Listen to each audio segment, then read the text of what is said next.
حضرت موسیٰ علیہ السلام نے اللہ تعالیٰ کی بارگاہ میں عرض کیا، اے اللہ میرا سینہ کھول دے، رب اشرح لی صدری، اے اللہ میرا سینہ کھول دے۔ اللہ تعالیٰ نے حضرت موسیٰ علیہ السلام کی دعا کو قبول فرمایا، لیکن جب ہمارے نبی صلی اللہ علیہ وسلم کی باری آئی تو اللہ تعالیٰ سے دعا نہیں کی، اللہ نے خود ہی فرمایا الم نشرح لک صدرک، اے نبی جی ہم نے آپ کے سینے کو کھول دیا۔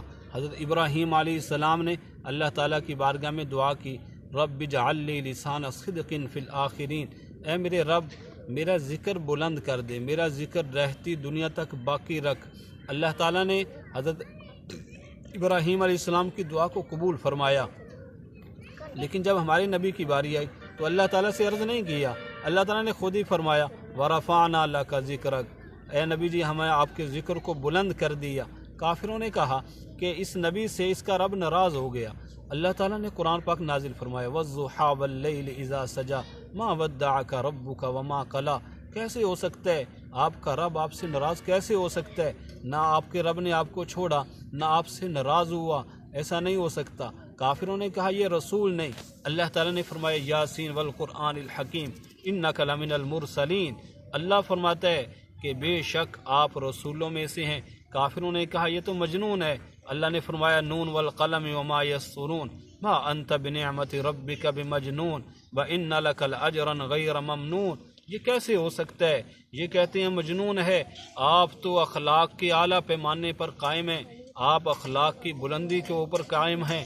میرے بھائیوں اور دوستوں، اللہ نے اپنے نبی صلی اللہ علیہ وسلم کو ایسے اخلاق دیے جیسے اللہ نے کسی کو اخلاق نہ دیے۔ اللہ نے اپنے نبی کو، ہر جنتی آدمی کو جنت میں حضرت آدم علیہ السلام کا قد دیا جائے گا، حضرت یوسف علیہ السلام کا حسن دیا جائے گا، حضرت داؤد علیہ السلام کی سریلی آواز دی جائے گی، اور حضرت عیسیٰ علیہ السلام کی جوانی دی جائے گی، اور نبی اکرم صلی اللہ علیہ وسلم کے مبارک اخلاق دیے جائیں گے۔ ایک دیہاتی آدمی مسجد میں آیا، آ کے پیشاب کرنا شروع کر دیا۔ قربان جائیں نبی اکرم صلی اللہ علیہ وسلم کے اخلاق پر کافر مسلمان صحابہ کرام دوڑے اس کو روکنے کے لیے۔ آپ نے فرمایا نہیں نہیں اس کو کرنے دو۔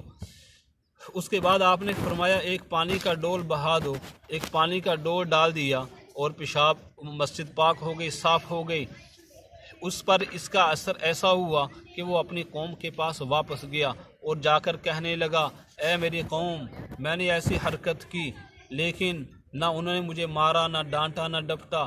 اے میری قوم تم سب کے سب اسلام لے آؤ۔ میرے بھائیوں اور دوستوں، ساری کی ساری اپنی قوم کو لے کر وہ اسلام میں داخل ہو گیا۔ ایک فاحشہ عورت ایسے نبی اکرم صلی اللہ علیہ وسلم بیٹھے کھانا کھا رہے، وہ سامنے سے گزر رہی، کہنے لگی ایسے کھا رہے ہیں جیسے غلام کھاتے ہیں۔ آپ نے فرمایا میں بھی تو اپنے رب کا غلام ہوں۔ کہنے لگی اکیلے اکیلے بیٹھے کھا رہے ہیں۔ آپ نے فرمایا آ جاؤ آپ بھی کھا لو۔ وہ ساتھ بیٹھ گئی، کہنے لگی جو آپ کے منہ میں ہے وہ کھاؤں گی۔ قربان جائیں نبی اکرم صلی اللہ علیہ وسلم کے اخلاق۔ آپ نے اپنے منہ میں سے نوالا نکالا اور اس کے منہ میں ڈال دیا۔ جیسے ہی اس کے منہ میں نوالا ڈالا، اس کے اندر ایسی شرم و حیا آئی کہ وہ کائنات کی، ساری دنیا کی ولیہ بن گئے۔ اے نبی اکرم صلی اللہ علیہ وسلم جب مدینہ منورہ کو جا رہے تھے ہجرت فرما کے، تو دو کافروں کے دو بڑے بڑے ڈاکو رہتے تھے راستے میں۔ نبی اکرم صلی اللہ علیہ وسلم نے ان سے ملاقات کی۔ آپ نے فرمایا تمہارا نام کیا ہے؟ انہوں نے کہا مہانان، لوگ تو ہمیں گرے پڑے، ہمارا نام کیا، ہم تو ذلیل ہیں دو۔ آپ نے فرمایا نہیں نہیں، تمہارا نام مکرمان ہے، تم بڑے عزت والے ہو۔ وہ نبی اکرم صلی اللہ علیہ وسلم کے اخلاق سے متاثر ہو کر وہ دونوں اسلام لے آئے، اور راستے میں حضرت ام معبد رضی اللہ عنہا، ایک بوڑھی عورت، اس کا گھر تھا، اس کی بکریوں کا دودھ نہیں تھا۔ حضرت ابو بکر رضی اللہ عنہ نے اس سے پوچھا، اس نے کہا کہ نہیں کوئی دودھ تو ہے نہیں، یہ بکری تو کھڑی ہے، دودھ اس کا نہیں ہے۔ انہوں نے اس کو پکڑا اور نبی اکرم صلی اللہ علیہ وسلم کے پاس لے آئے۔ آپ نے اس کے اوپر، بکری کے اوپر اپنا ہاتھ پھیرا تو اس کے تھن جو ہیں وہ دودھ سے بھر گئے اور سب گھر والے دودھ پینے لگے۔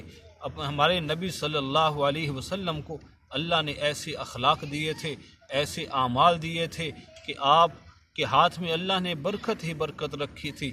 اور ایک مرتبہ حضرت ابو ہریرہ رضی اللہ عنہ نے عرض کیا یا رسول اللہ، میں جو کچھ یاد کرتا ہوں مجھے بھول جاتا ہے۔